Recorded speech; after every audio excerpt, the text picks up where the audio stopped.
obviously down in New Zealand, we don't really have too many people to talk to because we're the first ones. So. That's great though. Isn't that exciting to be like the pioneers in a new city? Oh, yes. Yeah. And it was quite a buzz when we first opened, because obviously the media just went gangbusters about it, which was great, great for us to get the word out throughout New Zealand. But yeah, they thought it was an amazing idea, amazing concept, in terms of condensed living in Auckland Central. Hello, everybody. Welcome to another fun weekly episode of the Co-Living Code Show. This week, we bring on Ben Spence with the Co out of Auckland, New Zealand. First time we're bringing somebody on from New Zealand. Actually, he's the first one to open there, which is great, with 22 rooms, a building they converted from a co-working building. And Ben was inspired by the experiences he shared in co-living environments throughout San Francisco. He brought the idea of co-living back to New Zealand and started the co-living space, The Co. His passion for people and property are the perfect combination to create a cohesive community as well as a stylish accommodation for young professionals or postgraduate students. So we'll go ahead and launch into this week's episode. Enjoy. Hello, everybody. Another fun episode this week with the Co-Living Code. I'm Christine, your host, and we've got Ben Spence on today. He's the director of the Co in Auckland, New Zealand. So first time we've got a Kiwi on the show. So welcome, Ben. So excited to have you on. Thank you, Christine. Yeah, great to be on the show. Thank you for having me. You're very welcome. And I know you lived in San Francisco for a little bit, so we'll definitely talk about that too. But let's start with the Co. When did you get started? How many beds do you guys have out there? So over here we have 22 bedrooms. We got started middle of last year. We are quite fortunate because it used to be an office block, so we did a massive fit out and turned it into a purpose-built co-living space. And so yeah, that opened up around August last year, and yeah, so all set up since then. Congrats. And so, okay, so did you find investors to purchase this office building, or how did you guys work that out?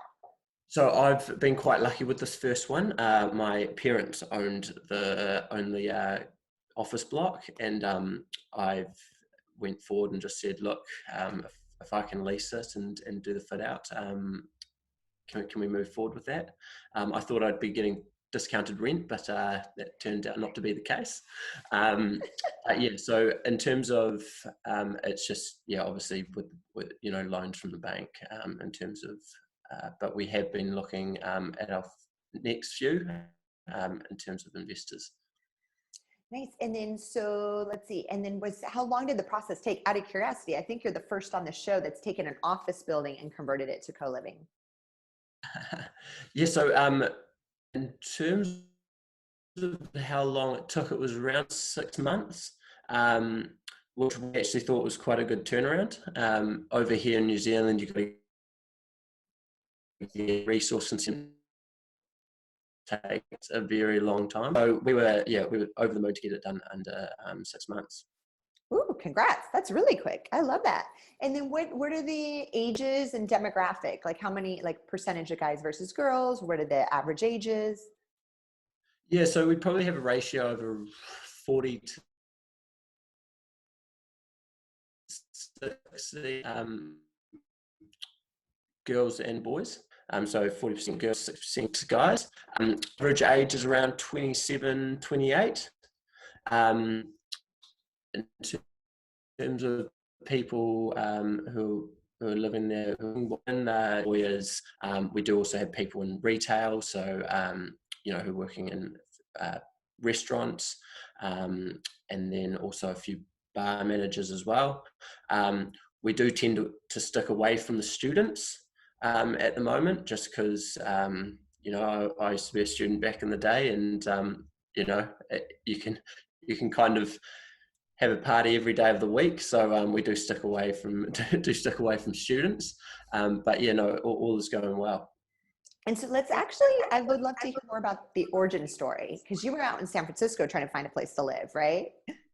Yes, yeah. So I finished university in 2016, and then went over and had a job over in San Francisco in 2017, and went over there, and I hadn't sorted accommodation, so went over, and I was in just a hostel, and was obviously looking for accommodation, and found this place, which was a co-living space. It was called the Negev, and the moment I walked in through the door and was looking around, I was like, this would be amazing back home in Auckland, because I do find that San Francisco and Auckland are very similar in terms of the property market. It is very expensive over here.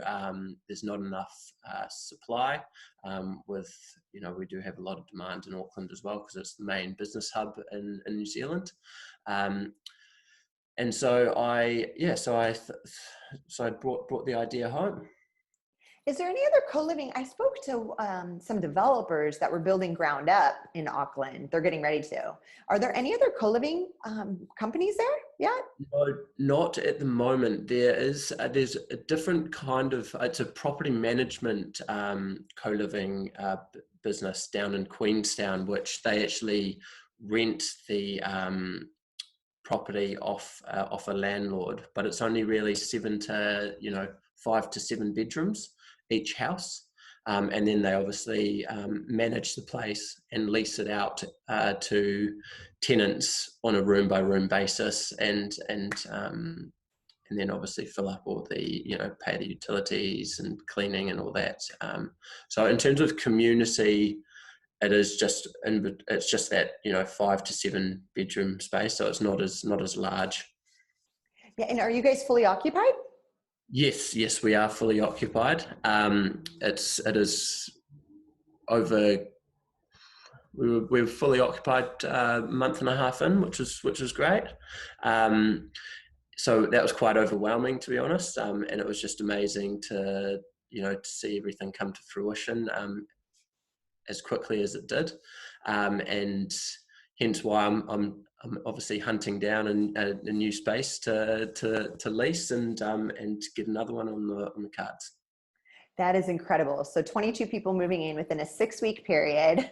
Again, this is like interview after interview, it's like the least, like how fast people are getting to fully occupied, like blows my mind. That's awesome. Congrats. Yeah.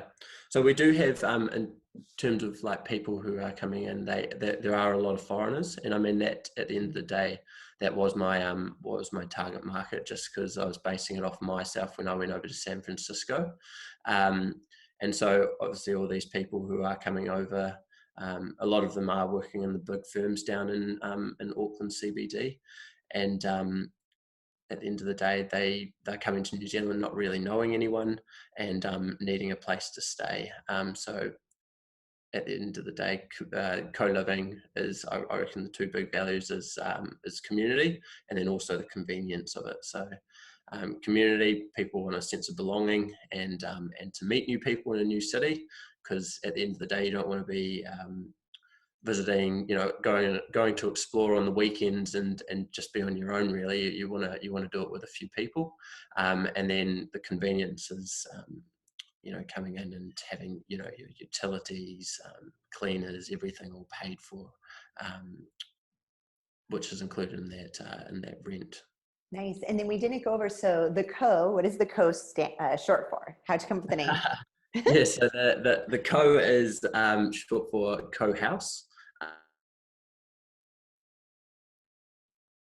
So And then the other question was, so let's see, are you guys running a wait list at all?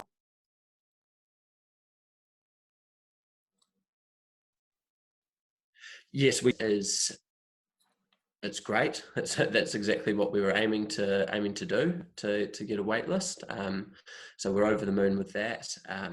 So if anything, I'm not too sure if it's different over there, but in terms for us, tenants can just. Okay, so we had internet problems. So Ben switched rooms, and we were making jokes that like Wi-Fi is more important than food for co-livers. So I think we're good. It was breaking up a little bit, but definitely wanted to continue the interview. So thank you for switching places. So I was asking so do you guys run a wait list? Now that you're fully occupied, do you guys have an active wait list? Yes, we do have a wait list. So we do continue to show people through, just because at the end of the day, someone can just give us 48 hours notice if they do want to move out. So we do need that wait list to, scroll through, and if anyone's dates match up with the move out dates, then we just give them a call and see if they're still interested. Great. And then what's the lease term? What's your guys' minimum lease? So we do ask for a minimum 3 months. Nothing shorter. Just at the end of the day, it's obviously we're really pushing for kind of community feel. So if anything shorter, you have people just coming and going, which kind of doesn't make it that community that we want. And then when you guys you talked about expats coming in. What's the like? What countries are they coming from? And what's like the ratio of locals versus expats coming to live there? Yes, good question. So we do have a lot of people from Europe, so mostly English, so from the UK, and French. So Kiwis, well, New Zealanders, would be probably 15%, and and the rest are expats. So do you think it's because they're warming up to the idea of co-living in general because it's such a new concept there? Yes, yeah. So it definitely goes back to just with co-living being such a new concept down in New Zealand. Us being the first one is that people are warming up to it, and I think in terms of the condensed living, especially in Auckland, it is the way to go. But we've still got people having to warm up to it. Got it. No, that makes sense. And then do you personally live there, by the way, Ben? I forgot to ask. Yes, yeah. I currently live there at the moment. So I actually, just because it's our first one, so I wanted to really make sure I have everything sorted. So I manage everything. I do a lot of the day-to-day tasks down at the co, and obviously live there. So I find it's great. It's awesome meeting new people. That's the reason I really do it, because I think it's just amazing meeting these different people who are coming in, and making sure that they enjoy Auckland as well, and making sure also they don't have to focus too hard on their living circumstances, where they can they leave that to me, and they can work on their their work, and also get out and actually explore New Zealand as well. Nice. I know one of our residents, he's from New Zealand. So he's like, Oh, really? good day, mates. Yes. Yeah. So we love having the accent in the house. It's fun. It's a Yeah, good it's great. time. Do you guys, what kind of events do you guys host?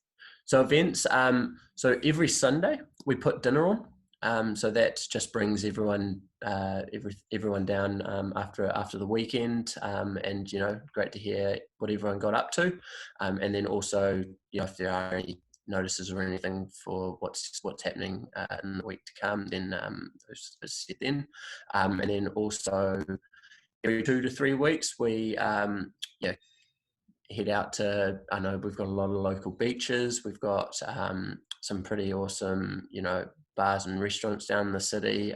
We've got a lot of new places opening up, which, every 2 to 3 weeks we organise something, and head down to the beach, head down to a few new bars and everything like that.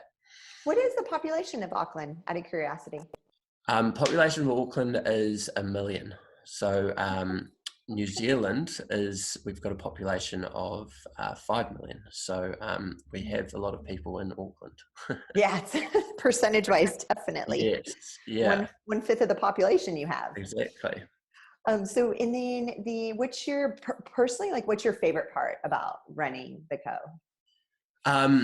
Personally, it's like I said before, it's meeting these new amazing people. It's quite funny just because when I went over to San Francisco, I was just in the in the same seat as them. So it's quite amazing and when I was over in San Fran, I had an amazing manager who was just so good to everyone. So for me, people coming over to the co now, I do the exact same, and I just get so much joy out of it. Everyone it really hits me actually on Sunday when everyone's sitting down for dinner and just chatting away, and it's pretty amazing with these people not knowing anyone when they come in, and being able to leave with 22 really good friends. It's quite amazing. And I think and another thing is that in terms of moving forward, I think the range from 20 to 30 bedrooms is probably where I will sit at, because in terms of community, I think it's just everyone knows each other. Everyone, it's a lot more tighter knit than if you did go anything bigger. Not that anything big is bad, but for myself, I think keeping it around that, the amount of rooms is a perfect amount, and it's quite amazing. On Sundays, just seeing everyone get along and with big smiles on their faces. Even with 22, do you guys see them breaking up into micro communities or at all? Yeah, Okay. yeah. So there are micro communities as well, but I think it's definitely the fact that everyone still does know each other. The one that I was in San Francisco, obviously, we had a little micro community, but I was there for 11 months and I still didn't meet everyone, which I know for me, I thought that was quite odd, but How many people, wait, how many people were at that one?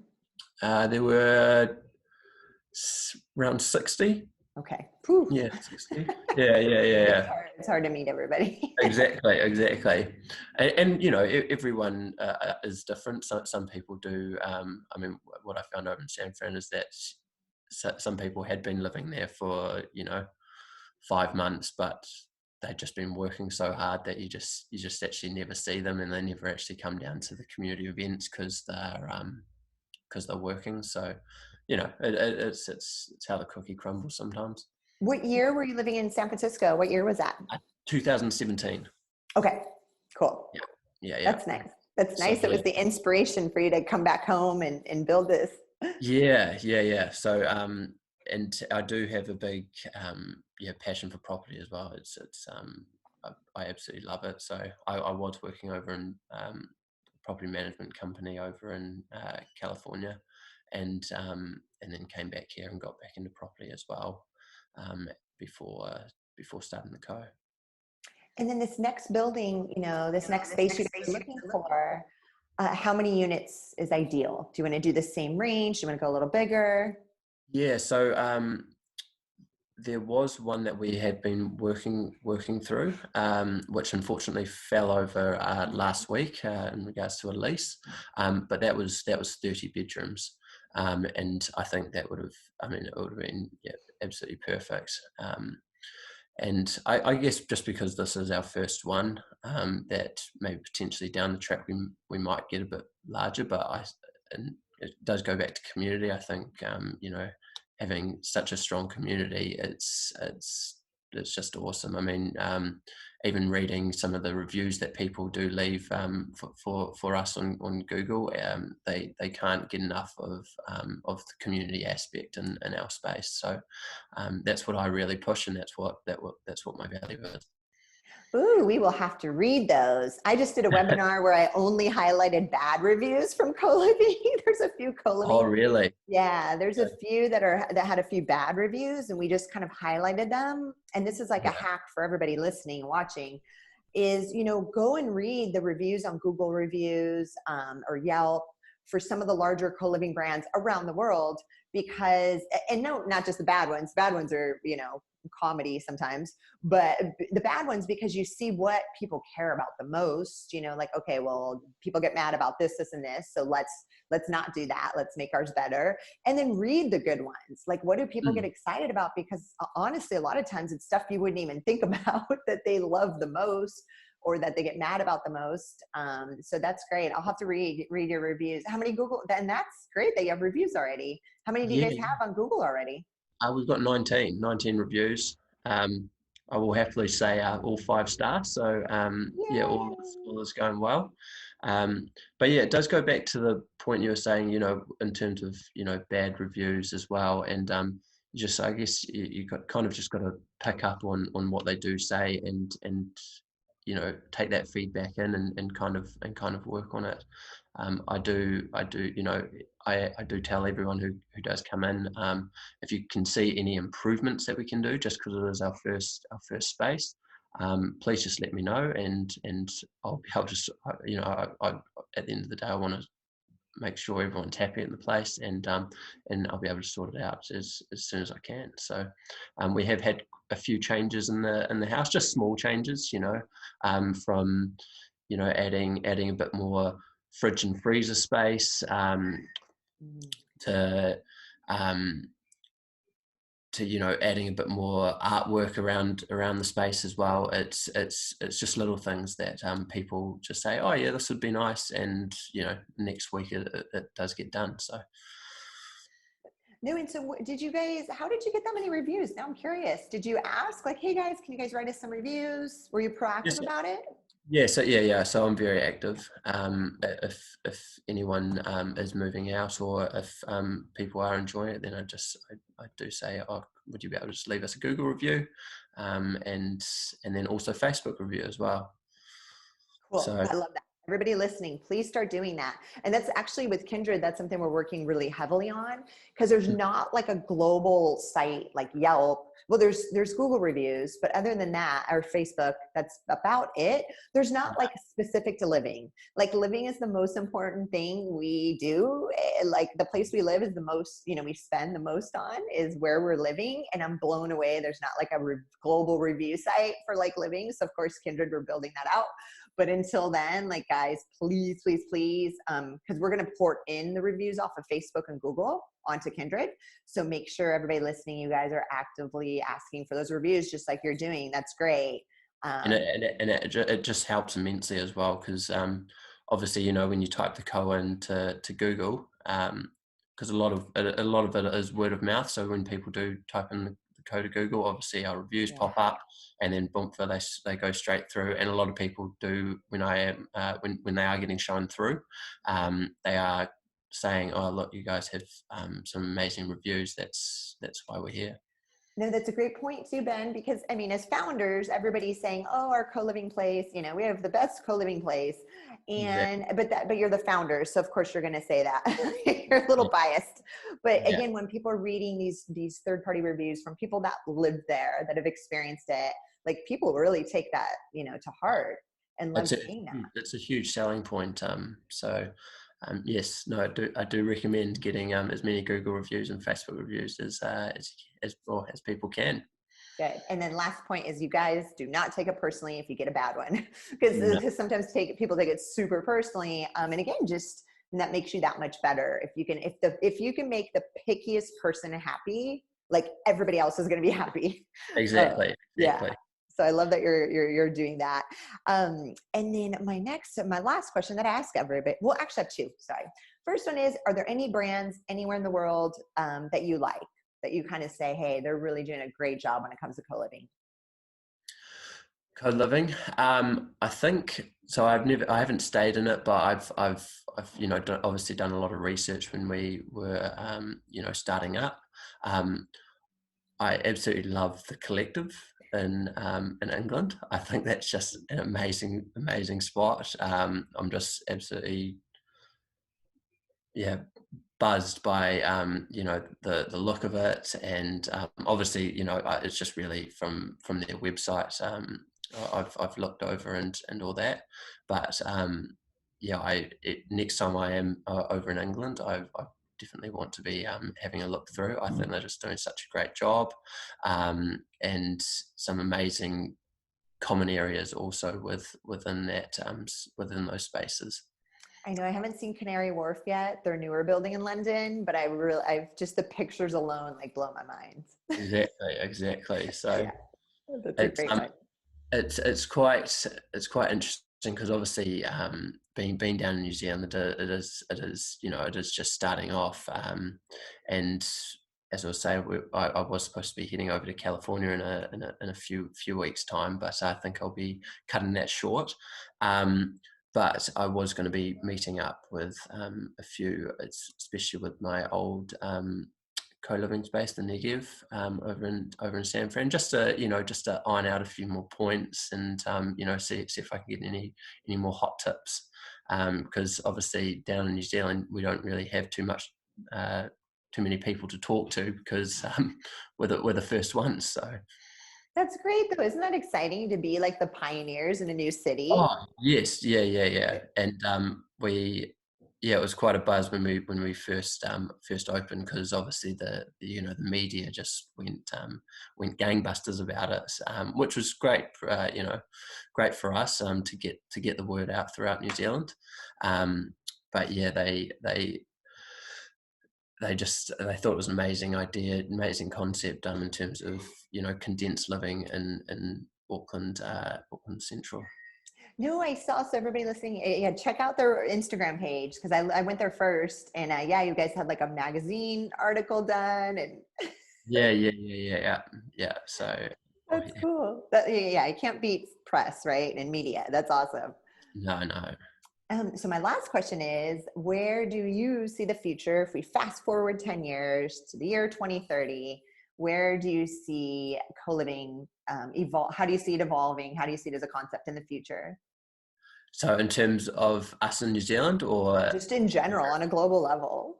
okay, I think in terms of 10 years away, I think you're going to be seeing. I mean, there already is. There's a lot more spaces popping up. I think. I mean, our model is obviously, just you've got your room and bathroom, and then you share the kitchen areas. But I think obviously there's obviously a whole heap of different types of models out there. Whereas you might have a little kitchenette in the room. So I think in terms of going forward, there'll be a lot more um, popping up. But I think we'll have kind of a kitchenette and a few bedrooms, and then there'd still be kind of a large kitchen and common areas within that house, all shared by everyone. Because at the end of the day, people do like their private space, but also want that freedom of meeting new people. But I think it's only going one way, and that is up. Because condensed living, with obviously population growing and growing, we're going to need that in the future. Definitely. I agree. That is a perfect answer, Ben. Thank you so much for coming on the show this week. I really, really appreciate it. No, that's all right, Christine. It was lovely to meet you. Yeah, same here. And I will come out. New Zealand's on my list too. I haven't I been there. know. Well, if my trip goes forward, might have to come by and see you in California. Yes, definitely. Definitely. I know all this travel's on hold. Such a bummer. Exactly. It's hard to Exactly. make plans right now, but hopefully things will change for the positive sooner than later, right? Yes, definitely. Anyway, have a great day, Christine. You too. Thanks. See ya. Bye. Bye. Thank you so much for checking out today's episode. If you want to learn more about co-living, you could check out my book on Amazon, The Co-Living Code. And of course, if you're looking for the perfect software to power your co-living concept, check out Kndrd.io, Kndrd.io. Thanks.